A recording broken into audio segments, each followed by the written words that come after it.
Hello दोस्तों, नमस्कार। एक बार फिर से स्वागत है आपके अपने यूट्यूब चैनल देव जी के ट्रिक्स में। तो दोस्तों, हम यहाँ पर डेली जो देख सकते हैं कि हमारी हिंदी की जो क्लास होती है 8:50 में, उसके तुरंत बाद ये क्लास आपकी होती है, यानी 8:50 में आपकी हिंदी की क्लास चलती है ऑल एग्ज़ाम के लिए, और उसके तुरंत बाद ये क्लास आपकी स्टार्ट हो जाती है। वो समय आपका 9:30 बजे हो सकता है, वो क्लास आपकी 9:45 भी हो सकती है, 9:15 भी हो सकता है।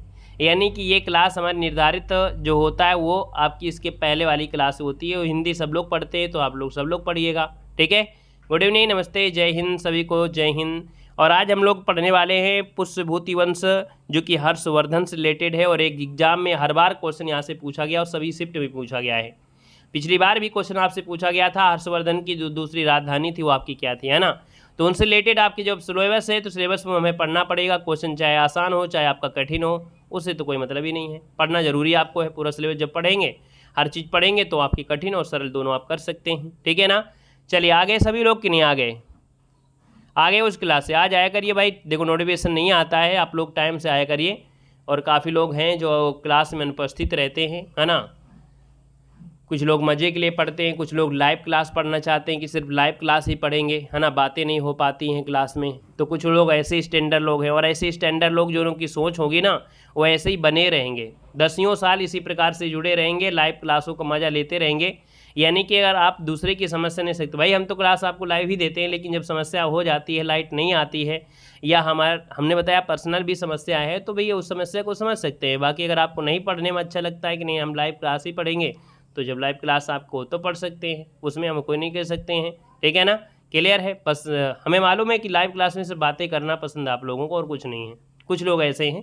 बाकी पढ़ने वाले बच्चे ये नहीं देखते हैं कि लाइव क्लास है, रिकॉर्डेड क्लास है, क्या मतलब, उससे क्या मतलब। भाई हमको पढ़ना है, भाई हम किसी का नाम वैसे भी नहीं लेते हैं, चाहे लाइव क्लास हो चाहे हमारी रिकॉर्डेड क्लास हो, नाम तो हम किसी लेते नहीं हैं। तो लगातार पढ़ते रहिए, और भी टाइम बचेगा उसमें, ठीक है। तो चलिए फिर स्टार्ट कर लेते हैं। आज की इस सेशन में हम लोग पढ़ेंगे हर्षवर्धन पुष्यभूति वंश, ठीक है। गुड इवनिंग, नमस्ते, जय हिंद। चलिए स्टार्ट करते हैं। पहला क्वेश्चन आपसे कह रहा है एक महान रोमानी नाटक कादम्बरी का जो लेखक था इनमें से कौन था। तो कहेंगे सर कादम्बरी का जो लेखक था वो बाणभट्ट था। इसका जो ऑप्शन है यहाँ पर ए नंबर जिसका आ रहा है राइट हो जाएगा, ए नंबर हो जाएगा। आगे बढ़िए, क्वेश्चन दिया गया है कि हर्ष का राजकवि कौन था। हर्षवर्धन का जो राजकवि था इनमें से कौन था। तो यहाँ पर ऑप्शन क्या हो जाएगा, यहाँ पर ऑप्शन सी हो जाएगा, बाणभट्ट। ऑप्शन सी राइट हो जाएगा। अगला दिया गया है कि हर्षवर्धन के समय में कौन सा चीनी यात्री भारत आया था। देखो हमने तो यहाँ हा से हा होता है हर्षवर्धन, और हा से होता है वेन स्वांग होता है। तो याद रखिए इसको ऑप्शन लगाएंगे डी नंबर है, यहाँ पर हुएसान लगाना है। यहाँ पर जो फायान आया था ये चंद्रगुप्त के समय आया था, याद रखिए, तो इसको ऑप्शन बनेगा डी नंबर। अगला दिया गया है कि वेन स्वांग ने 6 साल तक नालंदा विश्वविद्यालय में अध्ययन किया, या किसके शासनकाल में भारत आया था। देखिए 4 नंबर की अगर बात करते हैं तो क्वेश्चन का मतलब वही है, बस क्वेश्चन को घुमाया फिरा गया है। ऑप्शन राइट हो जाएगा आपका बी नंबर। अगला दिया गया है बाणभट्ट की रचना है। तो दोस्तों बाणभट्ट ने जो रचनाएं किया है इनमें से जो आपका हर्षचरित, यहाँ पर पार्वती परिणय और कादम्बरी। दोस्तों यहाँ पर एक गलती मत करिएगा कि हर्ष लगा है तो आप लोग सोचो कि हर्षवर्धन ने किया है, नहीं, ये गलती मत करिएगा कि हर्ष में हर्षवर्धन मत लगाइएगा। बाणभट्ट ने हर्षचरित की रचना किया है, इसका मतलब ऑप्शन डी इसका राइट हो जाएगा। अगला क्वेश्चन नंबर आपका 6 आ गया है, कह रहा है हर्षवर्धन की रचना है। तो आप कहेंगे सर हर्षवर्धन ने 3 रचनाएं लिखा है, 3 रचनाएं की है। इन 3 रचनाओं में कौन है, आपके रत्नावली है, नागानंद है, प्रियदर्शिका है। मतलब ऑप्शन जो आपका है डी नंबर है, तीनों इसका आंसर है, राइट हो जाएगा। आगे बढ़िए, क्वेश्चन आपसे दिया गया है कि हर्षवर्धन को नर्मदा के तट पर किसने पराजित किया था। देखिए यहाँ पर 7 नंबर की अगर बात करते हैं तो आप कहेंगे सर पुलकेशन द्वितीय। क्या, ऑप्शन बी जिसका ऑप्शन है राइट हो जाएगा, पुलकेशन द्वितीय ने हर्षवर्धन को नर्मदा नदी के तट पर पराजित किया था। एक क्वेश्चन बहुत बार पूछा गया है। अगला है पुलकेशन द्वितीय ने हर्षवर्धन को कब पराजित किया। तो यहाँ पर आप कहेंगे कब, तो आप कहेंगे 629 ईस्वी में। ऑप्शन बनेगा यहाँ पर बी नंबर है। और अगला क्वेश्चन दिया गया है कि हर्षवर्धन प्रत्येक 5वें वर्ष कहाँ धर्म सम्मेलन का आयोजन करता था, जिसे महामोक्ष परिषद कहा गया है। तो दोस्तों यहाँ पर आपने बौद्ध धर्म की 4 संगीतियां पढ़ी थी। अगर पूछे 5वीं बौद्ध संगीति कौन थी, तो ये 5वीं बौद्ध संगीति थी जो कि हर्षवर्धन ने प्रयागराज में, कहाँ पर, प्रयागराज में किया था। इसको ऑप्शन बनेगा यहाँ पर ए नंबर राइट हो जाएगा। अगला क्वेश्चन है कि किसने हर्षवर्धन को शिलादित्य कहा है। अगर क्वेश्चन पूछे कि इतिहास में शिलादित्य किसे कहा जाता है, तो आप कहेंगे सर बाणभट्ट को कहा जाता है, और ये जो कहा था वो आपके ह्वेन-सांग ने कहा था। ऑप्शन जिसका बी नंबर है वो आपका राइट हो जाएगा। आईएमपी क्वेश्चन है, इसे नोट करिएगा, संभावित है पूछा जा सकता है। यहाँ पर देखिए अगला जो आपका होगा टॉपिक जो आपके सिलेबस में है राजपूत काल, जिसमें त्रिपक्षीय संघर्ष है। यहाँ से क्वेश्चन 100% पूछा जाता है। देखिए क्वेश्चन दिया गया है कि कैलाश का प्रसिद्ध शिलाकृत मंदिर निम्न में से किस स्थान पर है। अब क्वेश्चन देखो थोड़ा घुमाया गया है, लेकिन ध्यान से बताइए यहाँ पर क्या हो जाएगा, अजंता हो जाएगा या एलोरा। क्वेश्चन कह रहा है जो कैलाश का मंदिर है ना, ये आपके अजंता में है या एलोरा में है, यहां पर आंसर आप बताइए। तो दोस्तों यहां पर महाराष्ट्र के औरंगाबाद जिले में आपके दोस्तों एलोरा जो आपकी गुफा है, क्यों, क्योंकि एलोरा गुफा में ही ये कैलाश मंदिर है। याद रखिए इसका जो ऑप्शन बनेगा आपका डी हो जाएगा, एलोरा गुफा में ही आपका पत्थर को काट कर कैलाश मंदिर बनाया गया है। तो याद रखिए इसको ऑप्शन डी लगाना है। क्या डी लगाना है, इस क्वेश्चन का मतलब ये कह रहा था। ठीक है, आगे बढ़िए। क्वेश्चन आपसे दिया गया है कि किन शासकों के राज्यकाल में एलोरा की गुहा या गुफा चित्रकला विकसित हुई थी। यहां पर 2 का जो ऑप्शन है यहां पर राइट, इनमें से क्या बनेगा। चलिए आप लोग जवाब दीजिए, फटाफट जवाब देते रहिए। चलिए यहां पर आंसर जो बनेगा इनमें से क्या हो जाएगा, तो जवाब हो जाएगा राष्ट्रकूट। ये क्वेश्चन बहुत बार पूछा जाता है कि जो आपके एलोरा की गुफा है ये किसके समय, तो आपके राष्ट्रकूटों के समय। ऑप्शन बनेगा आपका ए नंबर हो जाएगा। बहुत ही आईएमपी है, जिनको अच्छे नंबर लाना है वो पढ़ें, जिनको नहीं लाना है टाइम पास करना है वो ना पढ़ें। हम तो ये कहते हैं जरूरी नहीं आप पढ़िए, क्योंकि अगर आप पढ़ने वाले हैं तो आप ऐसी क्लास को मिस नहीं करेंगे जिस क्लास में सिलेबस के हिसाब से पढ़ाया जाता है, और उतना ही पढ़ाया जाएगा जो पेपर में आएगा। ठीक है, देखो अगला क्वेश्चन दिया गया है, कह रहा है कि एलोरा में कैलाश मंदिर का निर्माण किसके द्वारा करवाया गया था।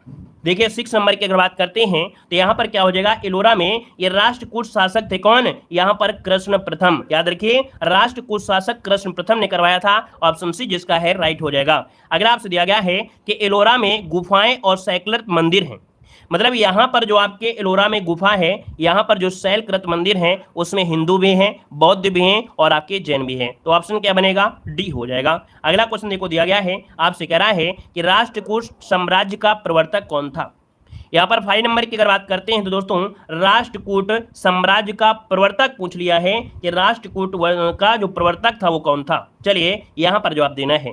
तो दोस्तों यहाँ पर आपका आंसर क्या हो जाएगा, दंत दुर्ग होता है। मतलब राष्ट्रकूट साम्राज्य की जो संस्थापक थे है ना, जिन्होंने अपनी जो राजधानी थी वो मान्यखेत में किए थे, तो आपकी किसमें, आप कह सकते हैं दंत दुर्ग।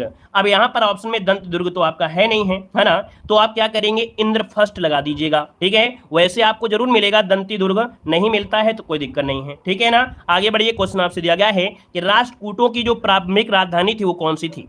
राष्ट्रकूटों की प्रारंभिक राजधानी थी वो आपकी क्या थी। तो देखो अभी हमने बताया कि यहाँ पर जो आपके मान्यखेत क्या थी, मान्यखेत थी। इसको ऑप्शन बनेगा यहाँ पर डी नंबर है, राइट हो जाएगा। या आधुनिक समय में जो सोलापुर नाम सुने होंगे, आधुनिक समय में सोलापुर जो आपका है वो आपकी इनकी राजधानी थी। आगे बताइए, क्वेश्चन आपसे अगला पूछा गया है, क्वेश्चन नंबर आपका 7 आ गया है। कह रहा है निम्नलिखित में से कौन सी पुस्तक राष्ट्रकूट के राजा अमोघवर्ष ने लिखी थी।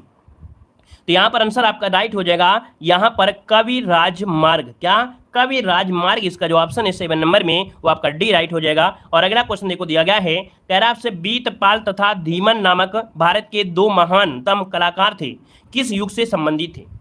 ये जो आपके कलाकार है आपके बीतपाल और आपके धीमन, ये आपके संबंधित है किस समय से, तो आपके पाल युग से संबंधित है। किस युग से, तो आपके पाल युग से हैं। ऑप्शन जो बनेगा 8 नंबर में वो आपका ए हो जाएगा। नेक्स्ट क्वेश्चन दिया गया है कि निम्नलिखित में से किस राजपूत शासक ने भोपाल शहर की स्थापना की थी। तो दोस्तों भोपाल शहर की स्थापना राजा भोज ने किया था। इसका जो ऑप्शन है यहाँ पर आपका सी नंबर है, राइट हो जाएगा, राजा भोज हो जाएगा। आगे बढ़िए, क्वेश्चन दिया गया है खजुराहो मंदिरों का निर्माण जो करवाया किसने करवाया था। वेरी वेरी एमपी क्वेश्चन है, खजुराहो मंदिरों का निर्माण किसने किया था। देखिए 10 नंबर की अगर बात करते हैं तो दोस्तों याद रखिए चंदेल राजपूतों ने, किसने, चंदेल राजपूतों ने करवाया। ऑप्शन बनेगा आपका डी नंबर है, राइट हो जाएगा। नेक्स्ट क्वेश्चन बताइएगा, मिहिर भोज राजपूतों के लिए किस कुल से संबंधित है। मिहिर भोज राजपूतों के किस कुल से संबंधित है। तो दोस्तों यहाँ पर 11 का ऑप्शन हो जाएगा आपका प्रतिहार से। क्या हो जाएगा, प्रतिहार से हैं, ये एकल क्षत्रिय राजा थे, तो इसका ऑप्शन बनेगा आपका ए नंबर है, राइट हो जाएगा। आगे बढ़िए, क्वेश्चन आपसे दिया गया है, कह रहा है आद्य मध्ययुगीन भारत के जो राजा थे, राजवंश थे, उनकी राजधानियां, यहां से क्वेश्चन आपके बहुत बनते हैं। तो देखो यहाँ पर 12 नंबर में जो आपका है देखिए 12 नंबर में तो कह रहा प्रतिहार जो थे, प्रतिहार इनकी जो आपकी राजधानी ये आपके कन्नौज थी, ठीक है। चंदेल की थी आपकी खजुराहो, परमाल की थी आपकी धार, और चालुक्य की थी अहिन्यवाड़। मतलब यहां पर जो दिया गया है राजधानी बिल्कुल आपके सही है, तो इसका आपका आंसर ए हो जाएगा। अगला दिया गया है निम्नलिखित में से किस शासक ने बौद्धों के लिए विक्रमशिला विश्वविद्यालय की स्थापना की थी। 13 का ऑप्शन क्या हो जाएगा, तो यहाँ पर 13 का ऑप्शन आपका डी हो जाएगा, धर्मपाल। क्या हो जाएगा, धर्मपाल ने की थी, ऑप्शन डी हो जाएगा। यहाँ पर जो भी हमने वीडियो दिया है आपके टॉपिक वाइज, हर एक वीडियो से एग्जाम में 2 से 3 क्वेश्चन, क्योंकि 4 शिफ्टों में जब पेपर होता है तो हर शिफ्ट में हर एक वीडियो से 2-3 क्वेश्चन आपको जरूर मिलने वाले हैं। तो जो हमने वीडियो बनाया है उनको आप लोग जरूर दीजिएगा, हल्के में मत लीजिएगा इन प्रश्नों को, ठीक है ना। नहीं तो बड़ी बड़ी क्लासें देखते रहोगे, मिलेगा कुछ नहीं, लेकिन इन छोटी छोटी क्लासों में आपको हर चीज मिलने वाली है। देखिए निम्नलिखित में से कौन सुमेलित है, यहाँ पर 14 नंबर में। तो देखो यहाँ पर एलोरा में क्या शक से संबंधित है, नहीं है। क्या राष्ट्रकूट महाबली से है, नहीं है। मीनाक्षी क्या पल्लो से, नहीं। खजुराहो चंदेलों से है, ऑप्शन डी इसका राइट हो जाएगा। अगला दिया गया है, कह रहे कोणार्क का जो मंदिर है इसमें कौन से देवता है, अर्थात कोणार्क का जो मंदिर है ये किस देवता को समर्पित है। यहाँ पर 15 का ऑप्शन क्या हो जाएगा, तो भगवान सूर्य को समर्पित है कोणार्क का जो मंदिर है उड़ीसा में, ठीक है ना। आगे बढ़िए, क्वेश्चन दिया गया है कि बंगाल का प्राचीनतम नाम था। 16 की अगर बात करते हैं तो दोस्तों बंगाल का प्राचीनतम नाम क्या था, यहाँ पर जवाब देना है और देखते हैं इस क्वेश्चन का जवाब कितने लोग गलती करने वाले हैं।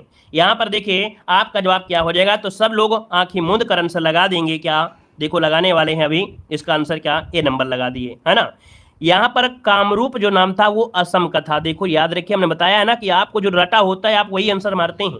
याद रखिए कि बंगाल का प्राचीन नाम गौड़ था। क्या गौड़ था, इसका जो ऑप्शन देना है वो सी देना है। काफी बच्चों ने सही किया है, वेरी गुड, बहुत अच्छी तैयारी है। अगला है कि बंगाल के पाल वंश का संस्थापक कौन था। चलिए यहाँ पर जवाब देना है, कह रहा है बंगाल के पाल वंश का संस्थापक कौन था। 17 का ऑप्शन दोस्तों यहाँ पर याद रखिए बी नंबर गोपाल हो जाएगा। क्या हो जाएगा, गोपाल इसका आंसर राइट हो जाएगा। और अगला क्वेश्चन दिया गया है कि भोजशाला मंदिर में किसकी मूर्ति है। भोजशाला मंदिर में किसकी मूर्ति है, तो दोस्तों 18 नंबर में आप कहेंगे सरस्वती की है। किसकी है, तो आपके सरस्वती की है। यहाँ पर जो आपका आंसर है वो आपका ए नंबर है, राइट हो जाएगा। नेक्स्ट क्वेश्चन दिया गया है और आपसे कह रहा है कि निम्नलिखित में से किसने हृदय गर्भ धार्मिक कार्य करवाया था। निम्नलिखित में से किसने हृदय गर्भ धार्मिक कार्य कराया था। 19 को ऑप्शन बनेगा सी नंबर है, दंती दुर्ग ने किया था, ऑप्शन सी हो जाएगा दंती दुर्ग। अगला क्वेश्चन देखो दिया गया है, कह रहा है उदंतपुरी महाविहार बनवाया था। उदंतपुरी महाविहार जो बनवाया वो बनवाया था आपके गोपाल ने, इसका ऑप्शन बी हो जाएगा। अगला क्वेश्चन देखो दिया गया है क्या कि मिहिर भोज के समय सुलेमान ने यात्रा किया था, तो महिपाल के समय में कौन आया था। तो दोस्तों मिहिर भोज के समय सुलेमान था और महिपाल के समय कौन था। यहाँ पर महिपाल के समय याद रखिएगा अल मसूदी नाम सुना होगा आपने, अल मसूदी आया था, ऑप्शन सी हो जाएगा। अगला आपसे दिया गया सुमेलित है। यहाँ पर देखिए कविराज मार्ग, यहाँ पर अमोघ वर्ष, जीन सेन आदि पुराण, अमोघ वृत्ति आपके सत्याना, मतलब ऑप्शन आपका डी हो जाएगा, सभी सही हैं। ये क्वेश्चन थोड़ा कठिन लग रहे होंगे, है ना, तो परेशान मत होइए, आपके सिलेबस में है तो इतना तो आपको कष्ट उठाना ही पड़ेगा। किसके अनुसार राजपूतों की उत्पत्ति अग्निकुंड से हुई है। कहा जाता है कि जो राजपूतों की उत्पत्ति हुई है वो अग्निकुंड से हुई है, और ये आपकी किसके द्वारा, तो आपके चंद बरदाई के अनुसार कहा गया है कि जो राजपूतों की उत्पत्ति हुई है वो आपकी किससे, तो आपकी अग्निकुंड माना गया है। अगला क्वेश्चन आपका दिया गया है विविधि। हमने बताया था कि आज का जो वीडियो है वो आपकी निचोड़ के रूप में होगा, जो आपने अभी तक पढ़ा है उन सब का निचोड़ इसमें मिलेगा, और अभी आपको कुछ थ्योरी भी मिलने वाली है। तो देखिए यहाँ पर दिया गया सूची फर्स्ट को सूची सेकंड से क्या करना है, आपको सुमेलित करना है। यहाँ पर देखो दिया गया है क्या, कह रहा है सूची फर्स्ट में सूची सेकंड। यहाँ पर दिया गया है कि कार्ले गुफा मंदिर कहां पर है, तो इसको अगर हम छोटा कर लें तो थोड़ा आपको दिखेगा कम, लेकिन आपको आंसर समझ में आएगा। देखिए कार्ले गुफा मंदिर जो आपके हैं ये हीनयान से संबंधित, हीनयान से यहाँ पर 3 हो जाएगा। खंडगिरी के जो पत्थर काटकर बनाए गए जो भवन हैं वो आपके जैन से संबंधित हैं, और बाघ गुफा ये महायान से संबंधित है, और बादामी की गुफा ये आपके शैव से है, ऑप्शन डी इसका राइट हो जाएगा। थोड़ा कष्ट उठाने के लिए माफी चाहेंगे। अब इसका आंसर आप लोग यहाँ पर ले सकते हैं, डी नंबर इसका राइट हो जाएगा। आगे बढ़िए, क्वेश्चन दिया गया है कि हालेबीड में निम्नलिखित में द्वारा भव्य मंदिर बनवाया गया था। हालेबीड में निम्नलिखित में से किसके द्वारा भव्य मंदिर बनवाया गया था, 2 को ऑप्शन देना है। तो ये आपके होयसल के द्वारा, क्या होयसल के द्वारा, इसका जो ऑप्शन है यहाँ पर आपका बी नंबर है, राइट हो जाएगा। अगला दिया गया कोणार्क मंदिर स्थित है, फटाफट जवाब दीजिएगा। जो आंसर आ रहा है, जो क्वेश्चन आ रहा है उसे तो आपको पढ़ना है, जो नहीं आ रहा है उसको नोट भी करना है, क्योंकि विविध से क्वेश्चन बन जाते हैं। कोणार्क का जो मंदिर स्थित है कहां पर है, तो आप कहेंगे सर आपके उड़ीसा में है, भगवान सूर्य को समर्पित है, ऑप्शन ए बनेगा। अगला क्वेश्चन देखो दिया गया है, आपसे कह रहा है कि एलिफेंटा में चट्टान काटकर बनाए गए प्रसिद्ध मंदिर निम्नलिखित में से संबंधित हैं। हो सकता है क्वेश्चन रिपीट हो, क्योंकि ये विविध से क्वेश्चन लिए गए, लगभग 25 क्वेश्चन। देखो दिया है एलिफेंटा में चट्टान काटकर बनाए गए प्रसिद्ध मंदिर निम्नलिखित में से संबंधित हैं। तो दोस्तों राष्ट्रकूट से संबंधित है, ऑप्शन राइट करना है, या डी नंबर है आपके राष्ट्रकूटों से संबंधित आपके हैं, याद रखिएगा। आगे बढ़िए, क्वेश्चन आपसे दिया गया है, कह रहा आपसे यहाँ पर लिंगराज मंदिर का निर्माण किसने करवाया था।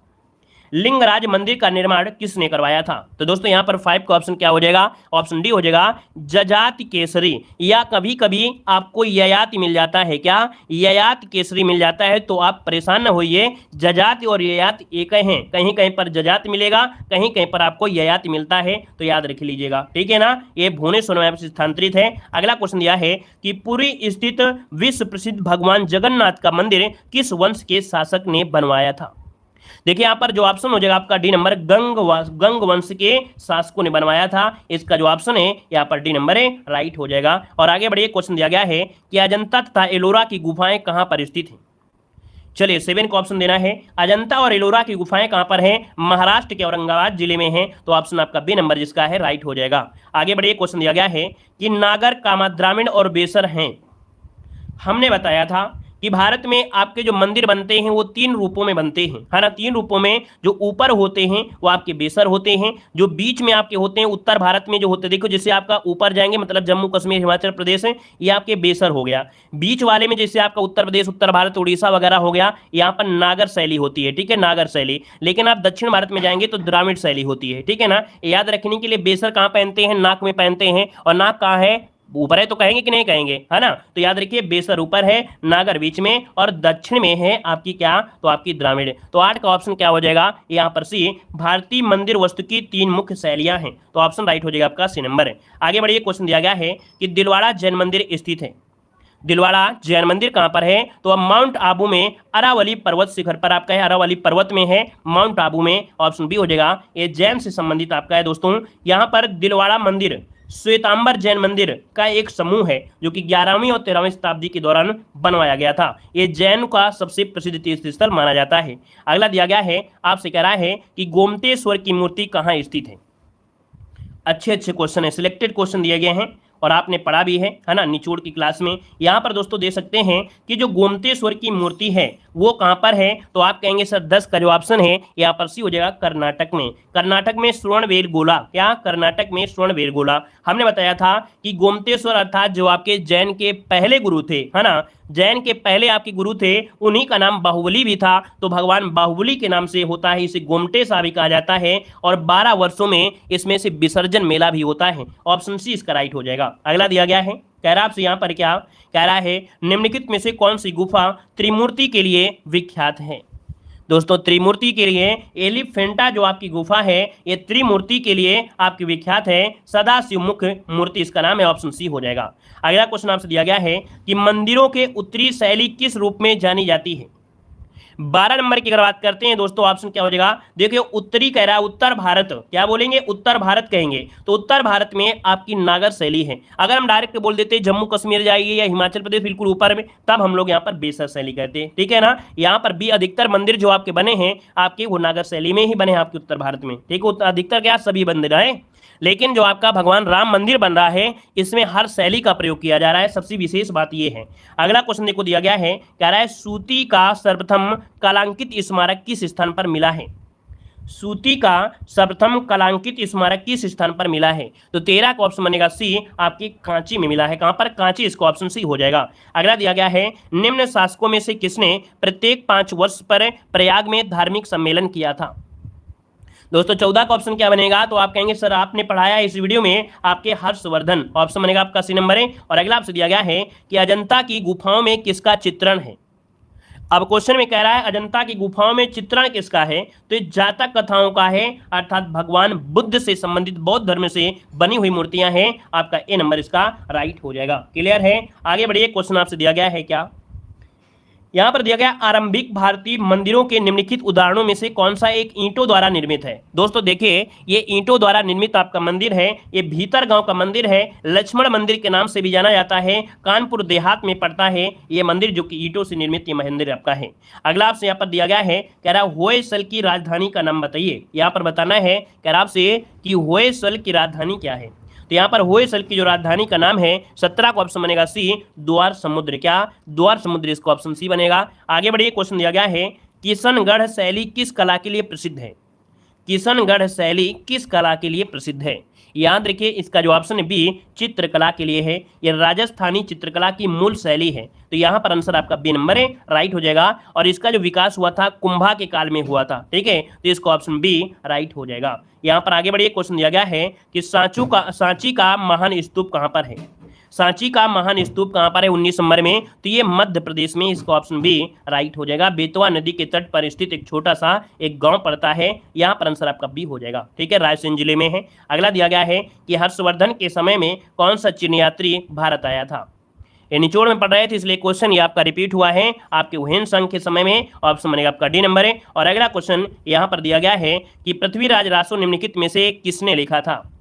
पृथ्वीराज रासो किसने लिखा है? तो ऑप्शन क्या हो जाएगा आपका सी नंबर, चंद्रबरदाई, इसका आंसर राइट हो जाएगा। पृथ्वीराज के जो बचपन के मित्र रहे हैं, उनके राज कवि रहे हैं, इनकी युद्ध यात्राओं के बारे में वीर रस की कविताओं से प्रोत्साहित किया है, ऑप्शन सी राइट हो जाएगा। आगे बढ़िए, क्वेश्चन आपसे दिया गया है, निम्नलिखित में से प्राचीनतम विश्वविद्यालय कौन सा था। इनमें से प्राचीनतम विश्वविद्यालय में आपका कौन था? तो आप कहेंगे नालंदा विश्वविद्यालय, ठीक है। यहाँ पर नालंदा विश्वविद्यालय अगर भारत में पूछ लेता तो आप कहते तक्षशिला विश्वविद्यालय, ठीक है, लेकिन अब तक्षशिला भारत में तो है नहीं है, ठीक है, पाकिस्तान में है। आगे बताइए, क्वेश्चन दिया गया है, कह रहा है दक्षिण भारत के आकर्षक द्वार कहलाते हैं।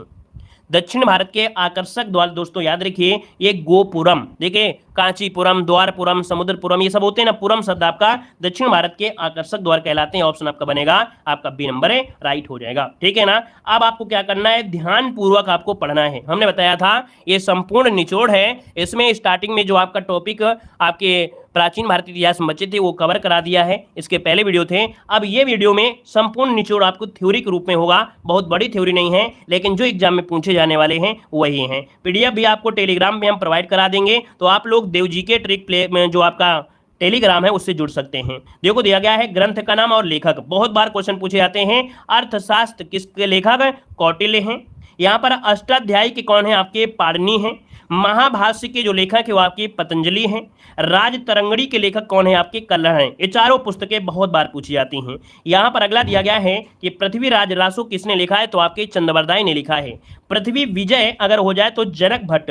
यहाँ पर देखिए हर्षचरित तो आपके बाण भट्ट के द्वारा लिखी गई है। यहाँ पर मुद्रा राक्षस है तो आपके विशाखा दत्त के द्वारा है। और अगला है कि मिताक्षरा किसने लिखा है? तो आपकी विज्ञानेश्वर ने यहाँ पर लिखा है, विज्ञानेश्वर के द्वारा है। अगला है अभिज्ञान शकुंतलम कालिदास के द्वारा लिखी गई आपकी है।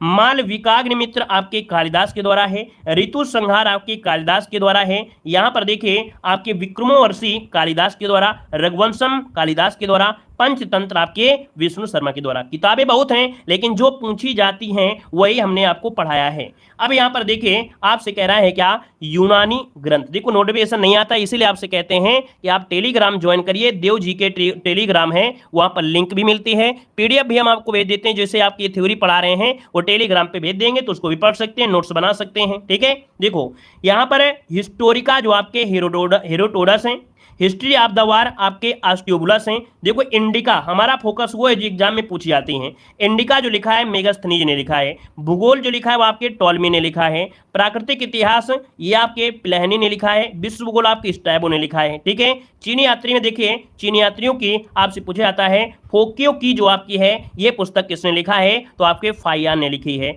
सियूकी किसने लिखा है? तो आपके हुएनसान ने लिखा है। यहाँ पर देखो अगला दिया गया है क्या? यहाँ पर हुएनसांग की जीवनी वो आपकी व्हीली ने लिखा है। जो हम निशान लगा रहे हैं उनको पढ़िए।